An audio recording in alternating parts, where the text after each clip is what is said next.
Mario se ha tenido que marchar, le va a suplir aquí arriba Gorka, que es quien trabaja con nosotros con los la actividad virtual.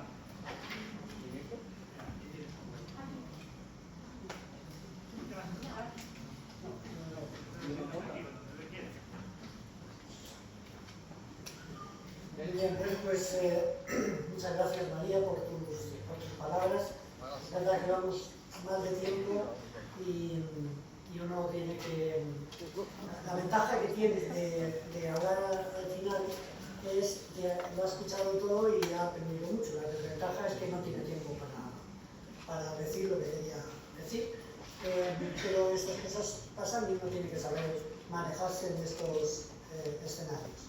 Antes de pasar a hacer algún tipo de consideración, pregunta a los compañeros que están aquí en la mesa, quería sobre todo hacer un par de reflexiones o tres en relación al mundo de la discapacidad, a los años que llevamos trabajando por y para la discapacidad y a lo que hemos ido aprendiendo.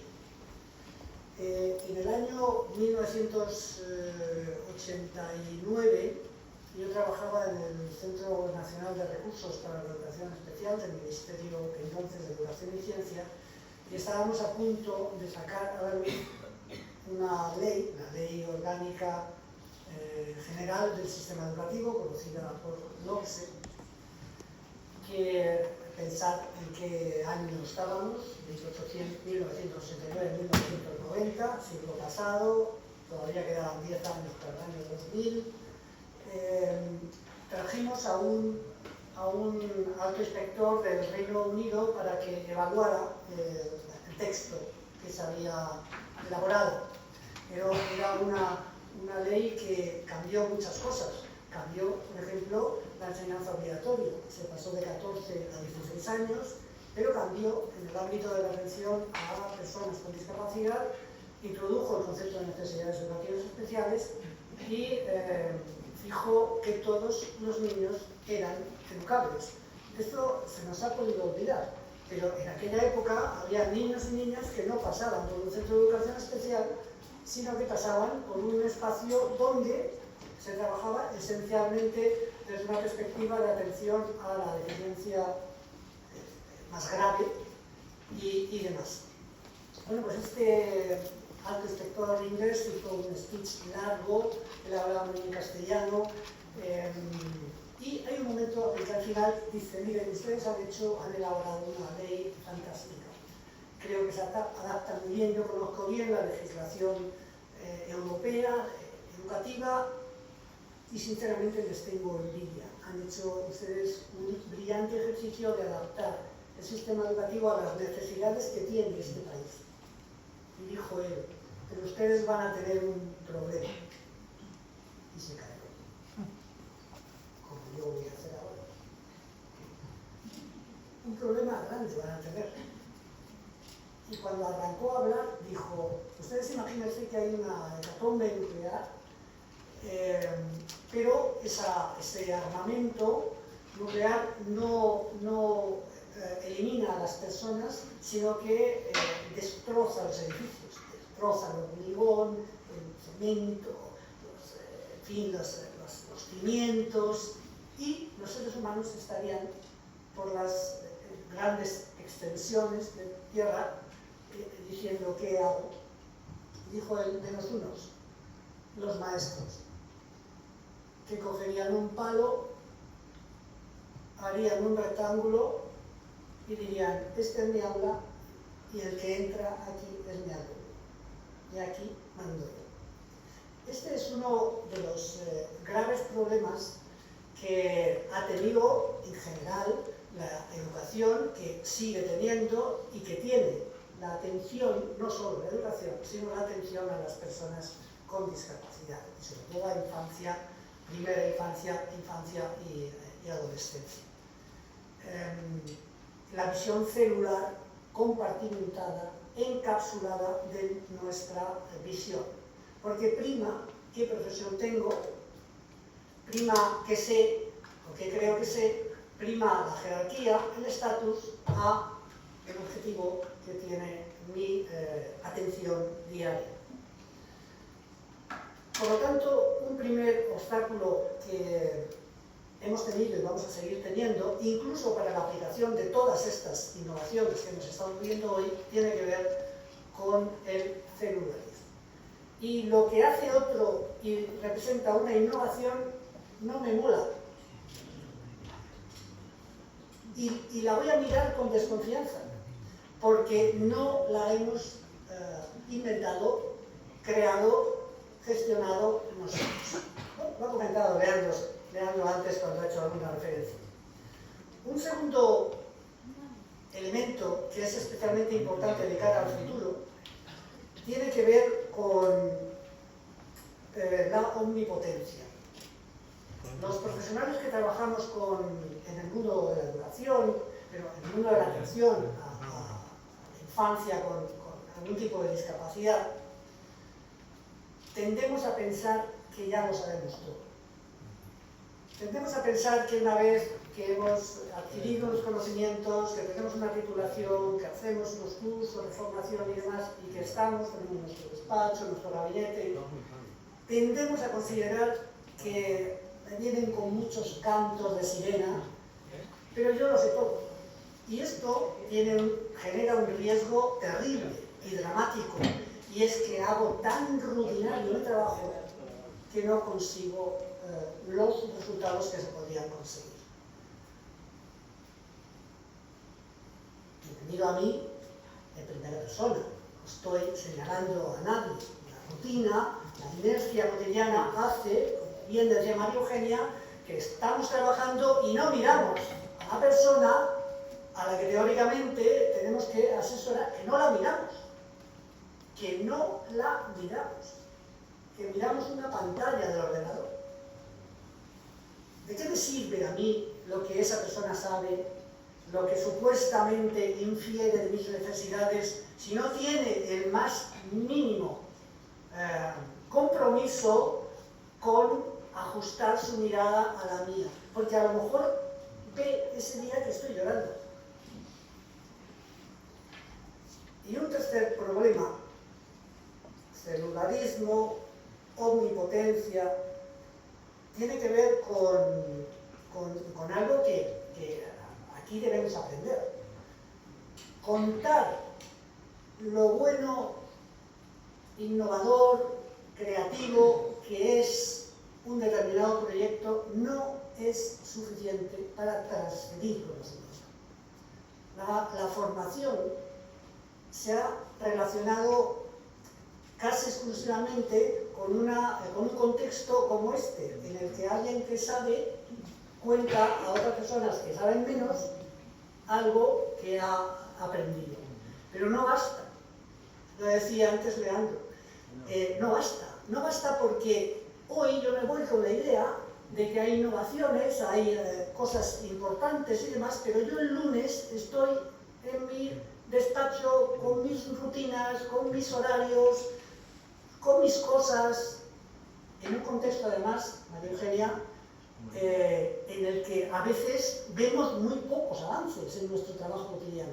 Y para un profesional, el ver diariamente muy pocos avances supone todo un reto, el mantenimiento de la atención, de la disciplina, del trabajo cotidiano para mejorar.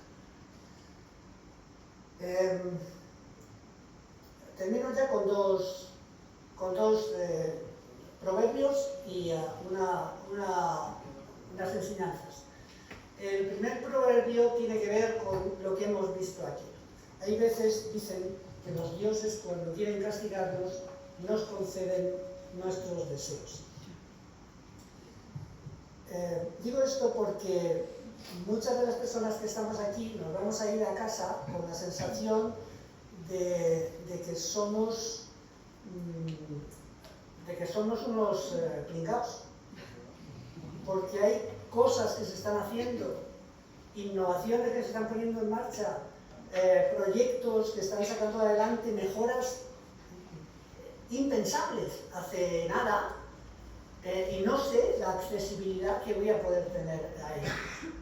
Por lo tanto, es muy importante tejer, como comentaba María Eugenia, felicito por su exposición, tejer redes que nos permitan estar comunicados para que conocer algo que es bello no suponga un castigo. Porque conocer algo que es bello, pero a lo que no puedo acceder, me genera una frustración terrible. Casi es mejor no saber. Y el último proverbio, ya empiezo a saetearos a preguntas, tiene que ver con un proverbio que, como todos los buenos, son africanos, que dice esto más o menos, de que el amor es un proverbio que vale para un roto y para un descosido. Cuando tengáis algún problema con vuestra pareja, soltárselo, ya veis que bien me sienta. El amor es como la luna. Cuando no crece, decrece. Y cuando no está creciendo la luna, evidentemente está decreciendo. Y la atención a las personas con discapacidad es especialmente sensible a esta idea. Todo lo que no sea avanzar cada día supone un decrecimiento muy significativo. Y este es un elemento que los profesionales tenemos que tener muy en cuenta. Nunca seremos del todo conscientes del impacto que yo tengo en la persona con la que trabajo, dependiendo de cuál sea mi actitud. Nunca lo tendremos suficientemente en cuenta. Cuando mi actitud es una actitud empática, de afecto, de cariño, de vinculación, de respeto, de dignidad, esa es la manera de llegar indudablemente a que mi comportamiento cotidiano no sea exclusivamente rutinario. Y ahora, ¿puedo hacer yo algunas preguntas o sigo de moderar? Bueno, hago alguna y bueno, voy a hacer una así en general y que la conteste. Leandro, pero te voy a ti te la suelto. Estamos, es una pregunta trampa absolutamente. Tú y yo nos conocemos desde hace 40 tacos, aunque no lo parezca. Porque claro, tenemos 50 y tantos, o sea que teníamos 15, una cosa así. Bueno, estamos ahora en la atención a las personas, vamos a pensar en infancia, adolescencia, personas con discapacidad. Estamos ahora mejor que antes, mejor que hace una generación, 2 generaciones. Hablar como estamos hablando de la importancia que tiene el papel de las familias, del contexto familiar, de los padres en la atención, es algo novedoso o, sin embargo, tiene trayectoria. ¿Qué nos puedes decir de esto? Bueno, va a ser dura la respuesta. Me alegro que me hagan esta pregunta, tienes que decir eso. Por eso me la he hecho. Yo creo que estamos. Sinceramente, yo cada vez estoy más convencido que estamos. Tenemos más medios. ¿No me oís? Que creo sinceramente que estamos peor. Y creo que bastante peor. Porque como he dicho en la primera intervención, me alegro que esté otra vez aquí Juan, no teníamos nada. No teníamos nada más que esto. Pero hacemos todo. Y resolvíamos casi todo. Y además, cuando acabábamos de resolvernos, nos íbamos a casa felices, contentos y dormíamos como Dios. Y hoy, la sensación que yo tengo, no particularmente, pero yo pues conozco otros centros, voy y vengo, y de una desmotivación, de unas pocas ganas y una poca implicación en los profesionales, que es preocupante. Para mí eso, ¿te acuerdas que yo te dije? Es preocupante por lo que viene.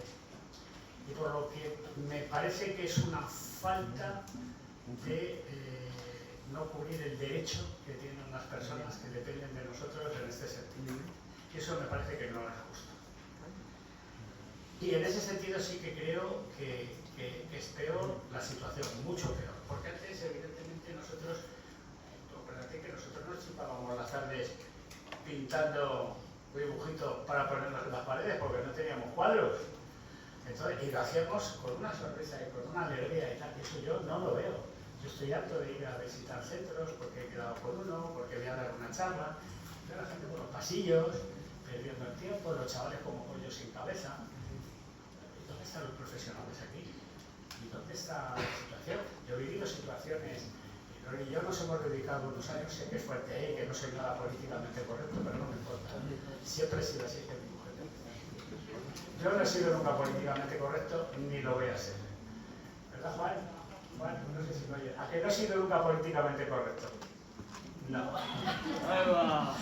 Es que es la persona a la que más bala le he dado yo en mi vida. Entonces, yo creo sinceramente que ese es el campo que tenemos que retomar. Tenemos que volver a retomar eso. Creo sinceramente que eso solo se retoma desde la formación y desde la formación incluyendo, como dice María Eugenia, siempre a los padres. Es decir, la experiencia que nosotros hemos tenido fue una experiencia tremendamente potente, perdona que sea un poco largo, que define muy claramente eso que os estoy diciendo. Yo he sido, pues aparte de mis charlas, mis congresos y mis historias, he sido profesor de la facultad, he tenido muchos alumnos y algunos porque han pedido ayuda y entonces por eso he ido a Barcelona. Nosotros dedicamos 4 años a tener todos los fines de semana dedicados a circular por nuestra tierra patria y vamos aquí, allí, y por ejemplo en Zaragoza llegamos a tener 90 pacientes, yo iba, contaba a los alumnos, bueno, les enseñaba para que ellos siguieran y tal. Y ahí fue donde conocí a María Eugenia. María Eugenia era una madre que venía con su marido y su hijo con una cara de pedir ayuda enorme. A mí me llamó la atención porque la imagen que a mí me traspasaron mis compañeros vía correo electrónico en aquella época, que no había WhatsApp todavía, no había WhatsApp, yo creo que no, era de, ojo, que el niño se harina, que el niño ten cuidado, que esto es una situación preocupante. A mí es que eso digo, yo creo que esto no es así. Y llegamos y le dimos una paliza de campeonato, una paliza. Pero ¿sabéis qué pasó en aquella paliza? Que era un niño que casi no se sentaba solo, se puso de pie.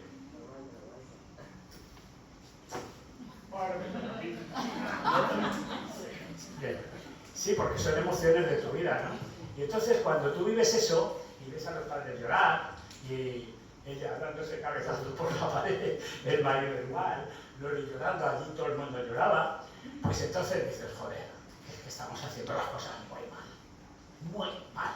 ¿Cómo es posible que en una sesión de tratamiento consigamos que esta criatura se ponga de pie y tenga y dé todo lo que tiene y resulta que en todo el tiempo que llevabais no habían conseguido nada? Algo se está haciendo mal. Y evidentemente tiene un riesgo, es decir, que yo me convertí un poco ya y eso tampoco es bueno, generar ese nivel de dependencia. Pero sí, volviendo a la pregunta y el ejemplo creo que ha sido muy claro, la situación creo que sinceramente está muy mal. Porque... Ya Leandro ya me lo pregunto. Ya no me pregunto. Bueno, pero Leandro ha hablado... ¿Perdón? ¿Sí? Ah, que se tiene que ir. Juan. Bueno, Vale, Sí, Juan. pues le despedimos.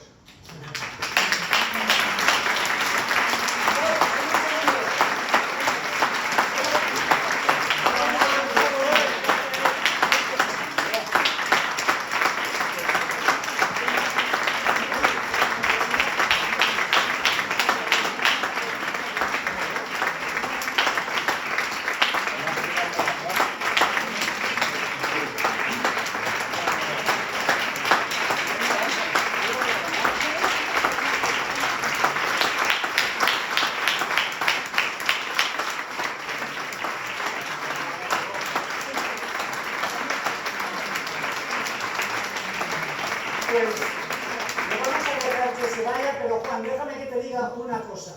Yo creo que soy lo que hoy soy profesionalmente y también personalmente, gracias a ti, mi mamá. Muchísimas gracias por todo lo que me diste y me has dado cada día.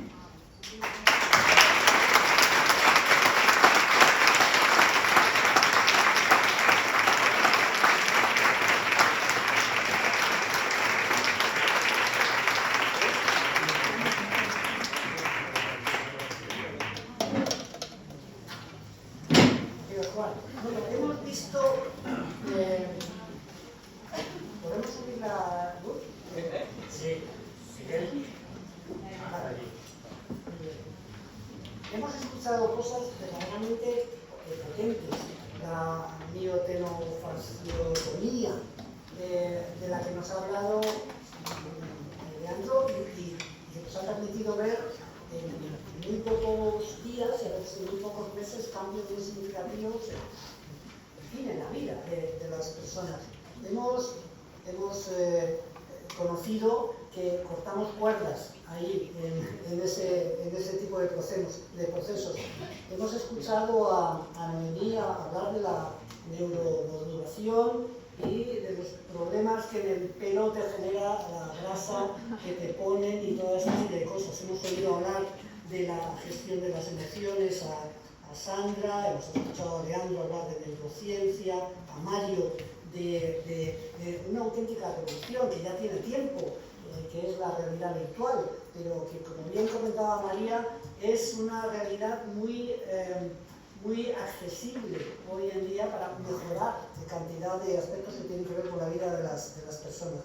Y hemos escuchado también, lógicamente, a María Eugenia hablar de cómo ven la vida, cómo interpretan las cosas que les han pasado, que les están pasando papás y mamás, cuando se ven sometidas a ese principio dramático de gestión de un duelo por la pérdida de unas ideas, de una imagen, de unas expectativas y demás.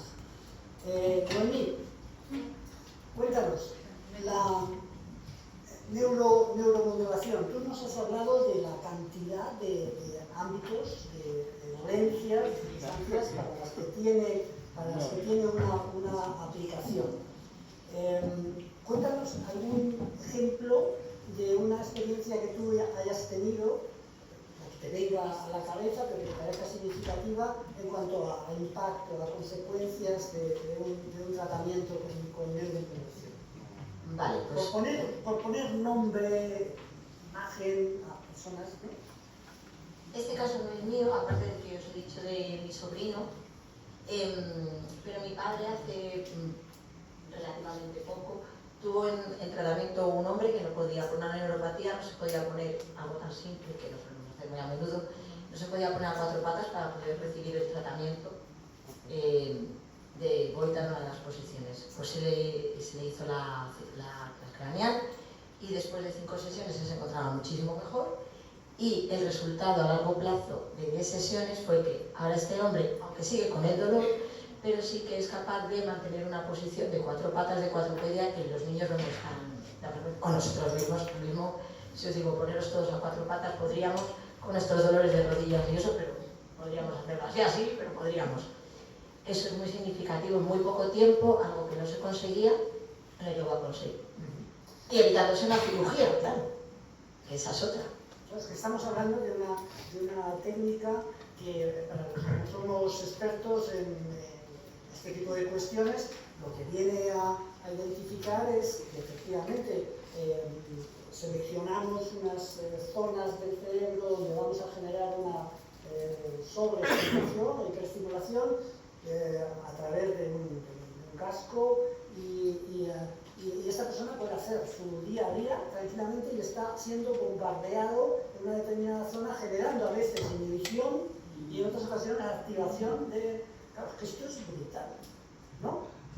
Y además, que eso se me olvidó antes de decirlo, que es una activación que queda mantenida en el tiempo. Es decir, no es solo el tiempo que tú tienes el casco puesto y los 20 minutos de sesión, sino que luego, a lo largo del día, esa activación queda. Por eso te dicen que sigas activo y no se recomienda que te vayas a dormir. Qué interesante. Gorka, estás aquí con la camiseta del número 12 porque Mario se ha tenido que ir, que se fue en ascenso hoy en Numancia. Y cuéntanos tu experiencia también en realidad virtual, que es potentísima esta historia, porque la posibilidad de verte incorporado en un entorno completamente nuevo, creado, que te puede ayudar a vivir experiencias que no vas a vivir nunca, que incluso viviste antes, pero ahora las quieres volver a vivir. ¿Qué puedes decirnos tú a este respecto de por qué la discapacidad personas pueden beneficiarse significativamente de este tipo de innovación tecnológica. Bueno, yo primero decir que con la discapacidad acabamos de empezar hace poco a trabajar con Alejandro y con Noemí. Mi experiencia está primeramente basada en paciente neurológico. Entiendo que los pacientes discapacitados también tienen ese tipo de patología, y también como paciente musculoesquelético. Bueno, la realidad virtual puede ayudar en este tipo de pacientes porque no solo se trabaja la capacidad cognitiva, sino también la motora al mismo tiempo, lo que se denomina dual task.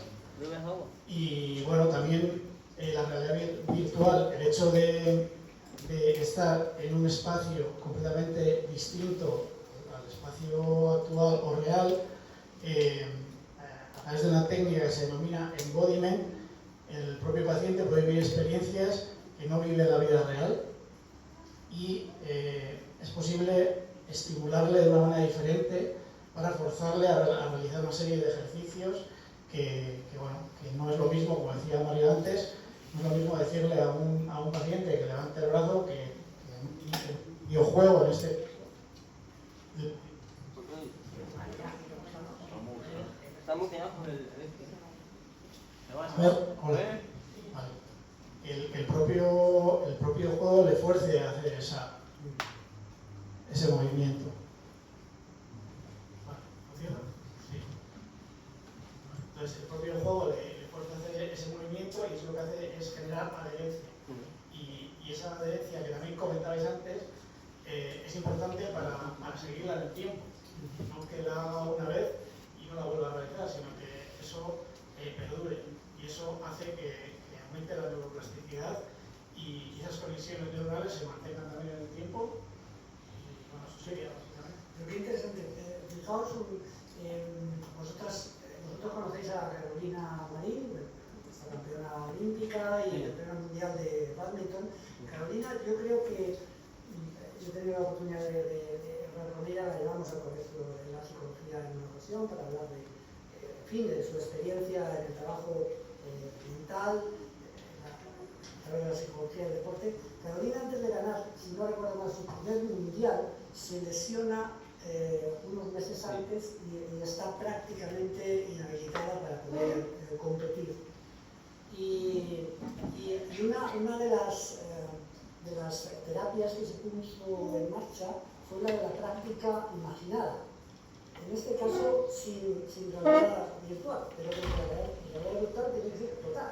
La práctica imaginada lo que viene a expresar es que ella no podía mover su brazo porque lo tenía lesionado, pero viendo determinadas imágenes de un partido donde ella tenía que devolver la bolita, no recuerdo cómo se llama, su mente tenía que hacer el ejercicio de mover el brazo y golpearla. Es decir, ella físicamente no golpeaba la bola, pero ella pensaba cómo la iba a golpear.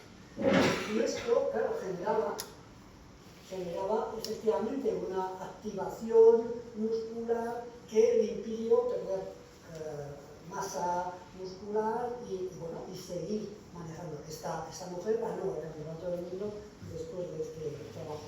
Con realidad virtual todavía es mucho más potente. Yo recuerdo que trabajaban con una pantalla de televisión donde estaban viendo a una persona que te lanzaba bolas. Tú tenías que dar esa bola sin darla, ¿no? sin hacer el gesto, simplemente la cuestión. ¿Querías preguntar? Sí.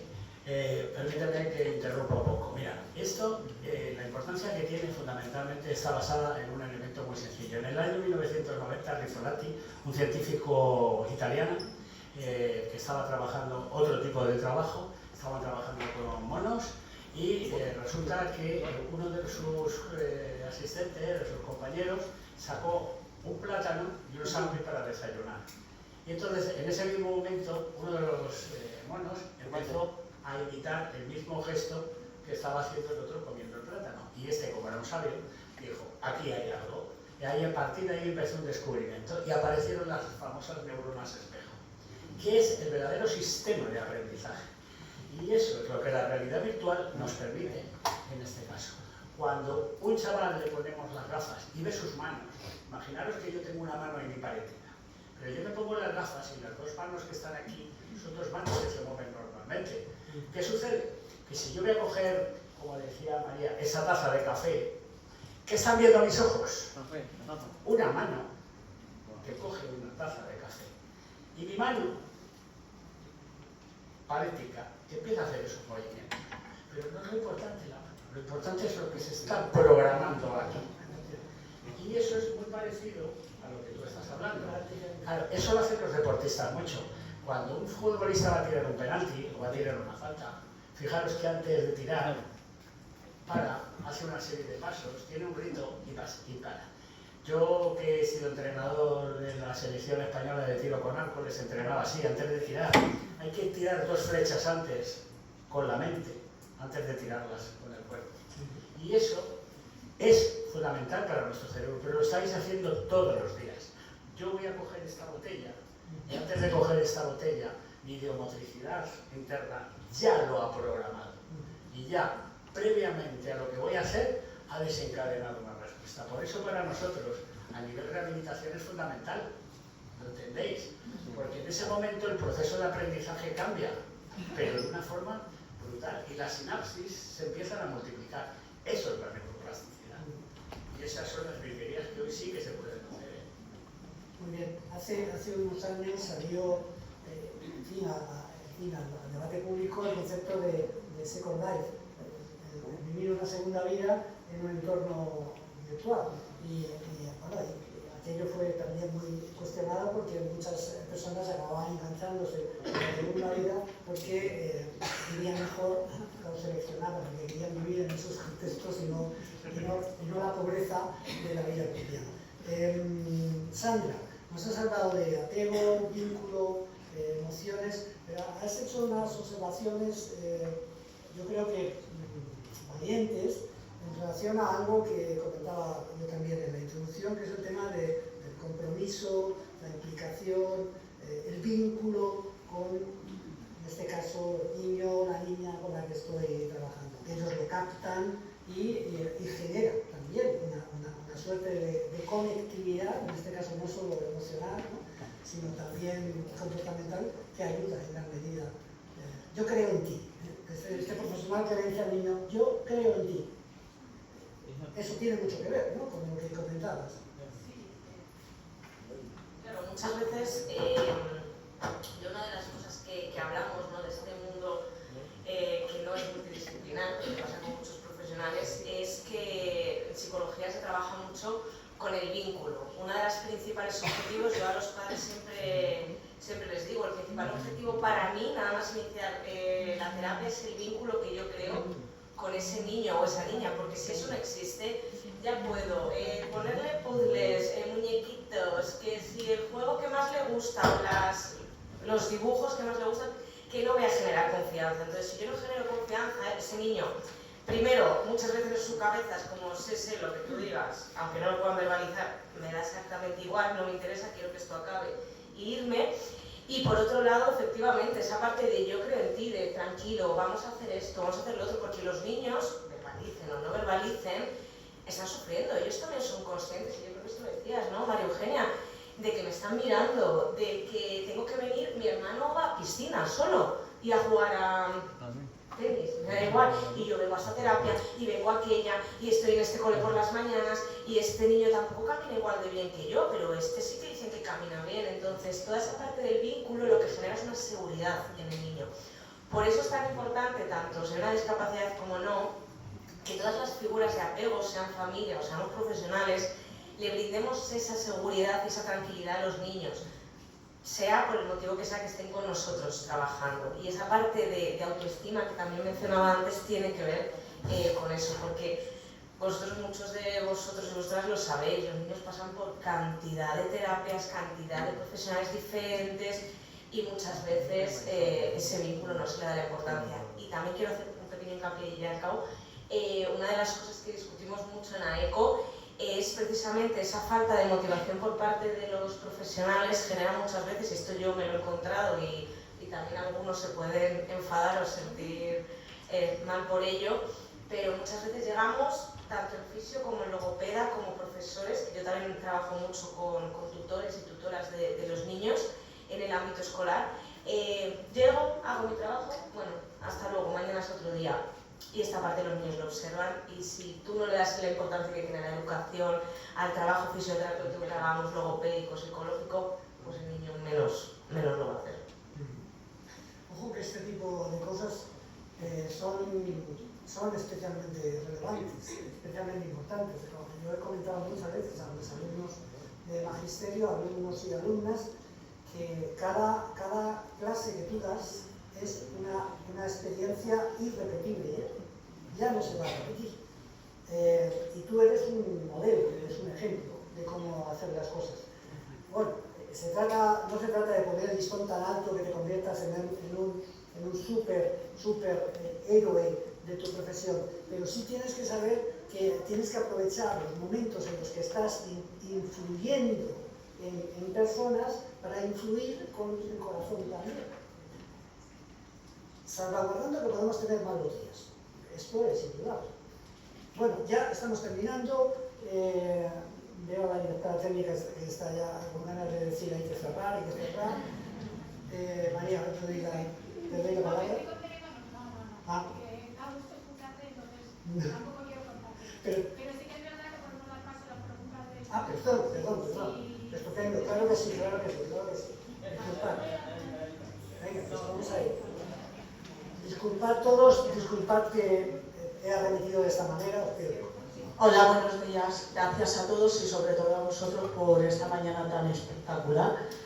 Han sido unas ponencias directas, claras y sencillas, lo que necesitamos. Y yo tengo una pregunta que no entiendo, y vosotros que sois tan inteligentes seguro que me podéis ayudar, porque cada vez lo entiendo menos. Si estamos hablando de unas terapias, tanto la operación tuya, que bueno, que me dices que no llega a 5.000 euros.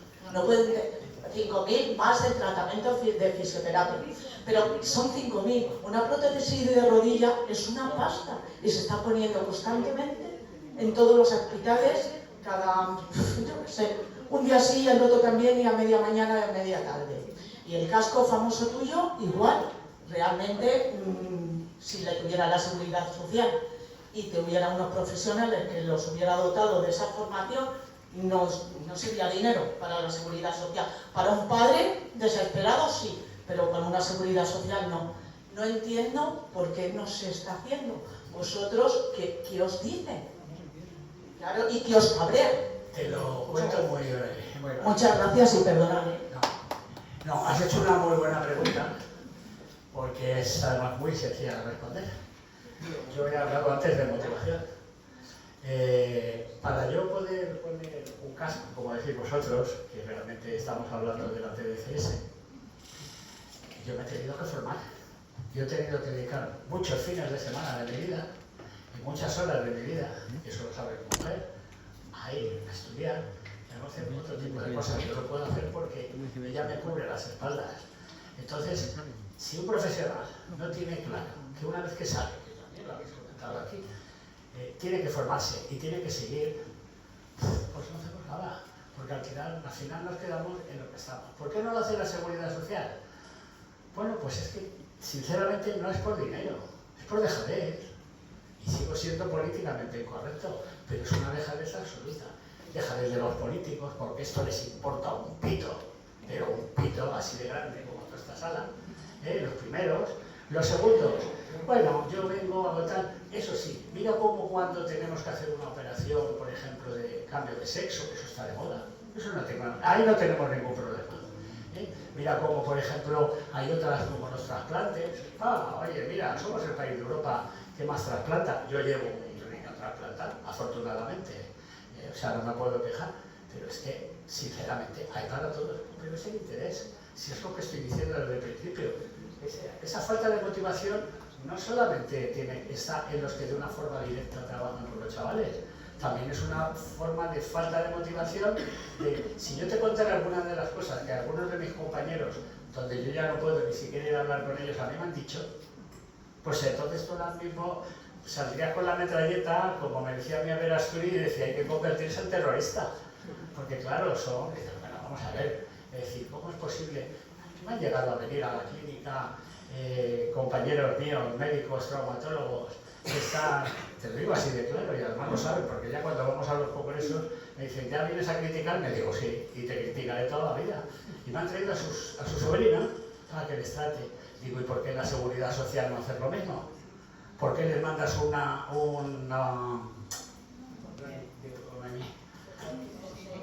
corsé si sabes que no sirve para nada? Bueno, es que ahí tenemos el tiempo controlado. Es un hijo puta. Pero vamos, desde que te levantas hasta que te acuestas. No, me da lo mismo, que me da igual. Si yo mi vida la tengo hecha y yo soy un tío muy feliz y me acuesto y duermo de gloria y con la pierna suelta, pero es la realidad. Y es Mira, yo he vivido experiencias. Yo cuando estaba trabajando con Juan y estaba aquí ya en este momento, trabajaba con un médico del 12 de octubre, traumatólogo, muy renombrado. Y al final, en uno de los congresos que fuimos, le dije, ven aquí, culto, que voy a hablar contigo. Llevo engañándote 5 años. No, para que entiendan la pregunta, si es que es fácil. Yo te llevo engañando 5 años. Le dije, ¿cómo que me has engañado? Y dice, si tenemos buena relación, digo, ya. Pero cuando yo quiero una prótesis, quiero un DAFO, y te digo, ponle un DAFO, me le operas. Y cuando te pido que le operes, me le pones el DAFO. Entonces, como ya te conozco, porque como quiero que le operes, te pido el DAFO y vas a hacer lo que realmente yo quiero. ¿Habéis pillado? Pues esto ha sido así mucho tiempo. Y entonces, ¿por qué no se hace? Pues yo te digo, falta de interés. Porque tú cuando llegas a tu casa, puedes ver la tele, yo veo muchas series, pero no da tiempo para todo. Y hay que estudiar, hay que informarse, es que aquí la ciencia infusa no la tenemos ninguno. Y hay que estudiar, y hay que comprobar y experimentar. A mí se me caen todavía los perros no, porque yo no los tengo. Pero cada vez que me entra por la puerta una familia que viene con una criatura que tiene 1 o 2 años, fijaros, el otro día me vino una madre con una niña. Papá, que se quiere... No, pero acabo porque esto es muy significativo. Y me dice, es que no sabemos qué le pasa. Digo, pues vamos a verla. Y según empieza a desnudarla, veo que tiene una diástasis. Quiere decir, que tiene el abdomen muy distendido. Digo, ya está, no debe estar más ya. ¿Cómo puede ser si la han visto 20 y no la han visto? Digo, ¿la han desnudado? No. Le han puesto 20.000 cosas para que cague. ¿Pero cómo va a cagar? Eso es imposible. Claro.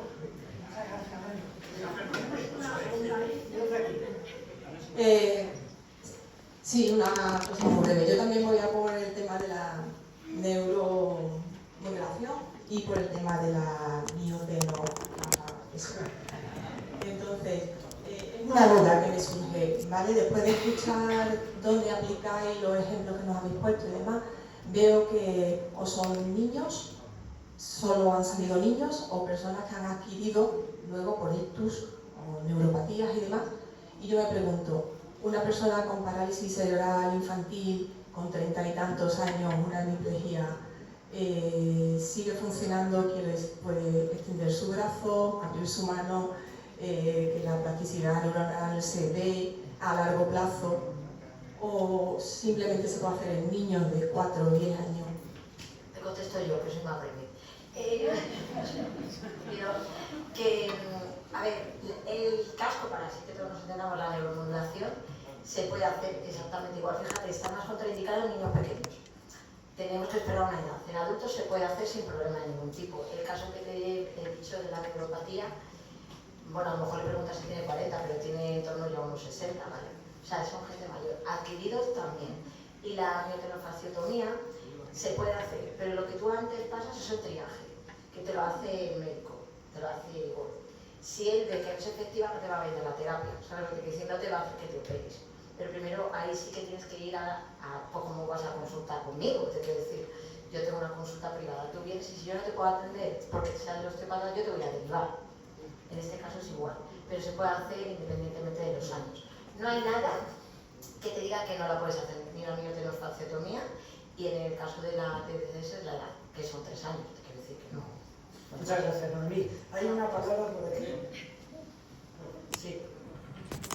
Bueno, lo primero, gracias a Noemí porque nos ayudan a nuestros hijos. Sí, y mi pregunta es para Borja, ¿vale? Hemos estado viendo aquí con la inteligencia artificial, porque la estamos utilizando para terapias y para todo esto. Yo tengo un hijo que tiene ahora 8 años, que es el que tiene la discapacidad, y creo que es el futuro, creo que es lo que le puede ayudar en el futuro. Lo he creído siempre desde el principio. Y mi pregunta es, que seguramente es la ciencia ficción, que además de terapia, si hay algo estudiado que la inteligencia artificial, que es más inteligente que nosotros, pueda ver lo que él quiere expresar, o lo que quiere decir, o lo que siente, lo pueda traducir, o lo pueda decir, y viceversa. O sea, no solo que vaya enfocado a la terapia, sino que también vaya enfocado en su día a día. Bueno, por eso yo creo que necesitaríamos sensores externos. Como ya sabrás, hay detectores faciales que detectan los gestos faciales que están vinculados a las emociones. Que yo sepa, eso no lo he visto todavía integrado en la realidad virtual. Lo único que he visto integrado en la realidad virtual es un sistema de eye tracking que lo que hace es detecta los movimientos de la pupila. Desconozco hasta qué punto en los movimientos, a qué nivel pueden estar, pueden relacionar esas emociones que tú dices. Necesitaríamos eso, algo externo. Yo creo que no es algo para ni un pueda disfrutar, pero que la próxima generación no lo pueda hacer. Yo creo que es una cosa que a ellos puede ayudar. Perdón un segundo, y el sistema de comunicación que tiene Igor es nuestro amigo, el sistema de comunicación que tiene Hawkins, Stephen Hawking, que tiene una... Sí, digo, ¿no? ¿Ah, no? Bueno, en cualquier caso, todo lo hemos visto, no solo en realidad, sino en dibujos animados, en algunos dibujos animados, como él, que anda incapaz de mover un solo músculo, es capaz de comunicarse con una máquina. Que es, en el fondo, es de representar. Sí. Descifrar, que él piensa y que nos lo pueda transmitir a nosotros y viceversa. Otro sistema que con la realidad virtual. Eso pues he puesto una foto.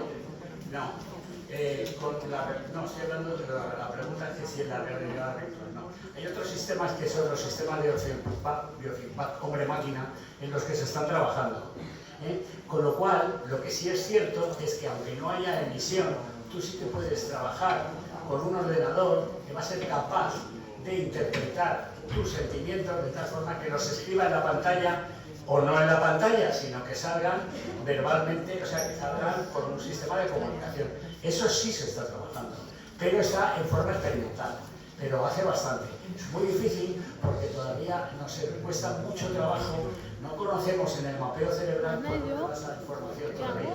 Y entonces, claro, tú tienes que colocar un sensor en la cabeza, y ese sensor es el que te coge la vía y te va a detectar y te tiene que traducir lo que se está diciendo. Pero que no dudes que no creo que le quede mucho tiempo, pero muy poquito. Pero eso es biofeedback, eso es un sistema a través de biofeedback que funciona. Bueno, a ver, es que ya tenemos que cortar, no sé si hay alguna pregunta más, si la hubiera, podéis trasladarme a mí, yo se lo puedo trasladar a Leandro y dar contestación en algún otro momento, ¿vale? Porque ya se nos ha echado la hora encima y tenemos que cortar. Pero bueno, tenemos que hacer la última intervención, que es el cierre de estas jornadas. Voy a dar paso a José Luis del Saz, que es además el presidente de APANI, y además de eso es el padre de una chica con discapacidad, Lidia, que está atendida en una de nuestras residencias y bueno, lleva con nosotros desde prácticamente el nacimiento. José Luis es un ejemplo de padre comprometido, implicado y dedicado a la atención y cuidado de su hija, y es un luchador incansable por construir un entorno más justo e inclusivo. Hoy, el cierre de las jornadas, tenemos la oportunidad de escuchar a alguien que sabe mejor que nadie que el verdadero progreso no se mide solo en números o logros visibles, sino en cada esfuerzo por hacer de este mundo un lugar donde todos tengan espacio, voz y oportunidades. Adelante.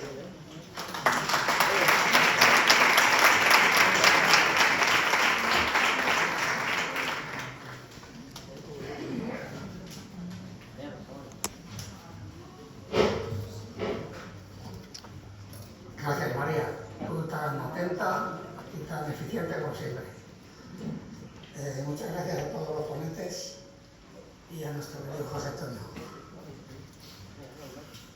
Llegamos al cierre de unas jornadas profundamente enriquecedoras, donde la ciencia, la tecnología y el compromiso social se han unido con un propósito común: mejorar la calidad de vida de las personas con discapacidad intelectual. En primer lugar, quiero expresar mi más sincero agradecimiento a todos los profesionales de nuestra asociación por su visión, su trabajo incansable y por hacer posible este espacio de encuentro, reflexión y avance. Gracias al espíritu de superación y de mejora continua de APANI, son posibles eventos como el que hoy hemos vivido. Del mismo modo, me gustaría agradecer la gran labor de la asociación AECO, ya que gracias a la colaboración formativa establecida con APANI, estamos llevando a cabo un trabajo conjunto para trasladar estos conocimientos a la práctica y hacer posible que este intercambio de saberes no quede en el ámbito teórico, sino que se transforme en acción, en avances, en definitiva, en mejorar la vida de las personas con discapacidad. La grandeza de lo que hemos podido ver es muestra de ello. A lo largo de los últimos años hemos conocido avances muy alentadores en el campo de la neurociencia y la inteligencia artificial, que nos invitan a mirar el futuro con mayor esperanza. Avances que no solo impresionan por su innovación, sino por su potencial para generar un impacto directo, concreto y positivo en la vida de muchas personas. La asociación AECO, con todos los profesionales y familias que la componen, es un ejemplo de ello. Una mención muy especial para las familias, que son día a día, día tras día, el pilar emocional y vital de las personas con discapacidad intelectual. Su entrega, su experiencia y su amor incondicional nos inspiran y nos recuerdan para quién trabajamos y por qué lo hacemos. Nuestro reconocimiento también va dirigido a todos los profesionales, cuidadores, educadores, terapeutas, técnicos, etc., cuya labor diaria, muchas veces silenciosa, construye puentes entre el conocimiento y la vida real. Ellos hacen posible que los avances se conviertan en actos reales y significativos. Y por último, nuestro más profundo agradecimiento a las verdaderas protagonistas en el día de hoy, las personas con discapacidad intelectual. Todo lo que aquí se ha compartido, explicado y proyectado gira en torno a su bienestar, sus derechos y su dignidad. Gracias por enseñarnos y por dar sentido a nuestras acciones, por desafiar las ideas preconcebidas de la sociedad y por recordarnos cada día que la diversidad y las diferencias son lo que nos enriquece como sociedad. Por supuesto, no quiero dejar de mencionar a mi amigo y compañero, don Juan Agudo Valtierra, que ha sido nuestro director general durante muchos años y el artífice principal de que APANI sea hoy en día una entidad referente en la atención de las personas con discapacidad intelectual a nivel nacional. Yo, como padre, solo puedo tener palabras de agradecimiento. He visto cómo has dedicado tu vida en cuerpo y alma a las personas con discapacidad. No has sido solo un profesional, sino un faro de esperanza para quienes enfrentábamos el desafío de tener un hijo con discapacidad.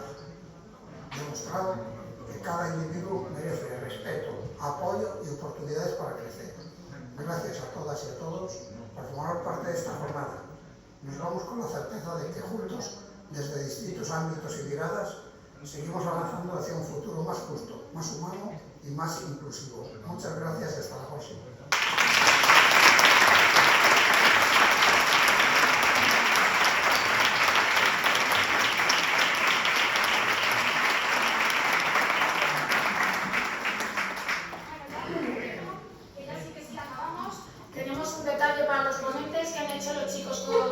de este centro ocupacional en un taller de pintura que nos gustaría entregaros a cada uno de vosotros en agradecimiento por estas jornadas que, por supuesto, creo que lo he mencionado más de una ocasión, pero todas las personas, todos los ponentes, todas las intervenciones han sido totalmente altruistas, desinteresadas, y la colaboración que tenemos con la asociación también lo es. Gracias, Leandro. Por no demorarme más, ¿dónde tenemos los cuadros? A las personas que lo van a entregar. Queremos agradeceros a cada uno de vosotros. Sí, creo que sí, para que se fotos se pueden poner aquí abajo, que os van entregando. Pues Antonio, tú también. A ver, espera chicos, que se ponen aquí abajo para que puedan echar fotos. Un momentito, ¿vale? Los cuadros tienen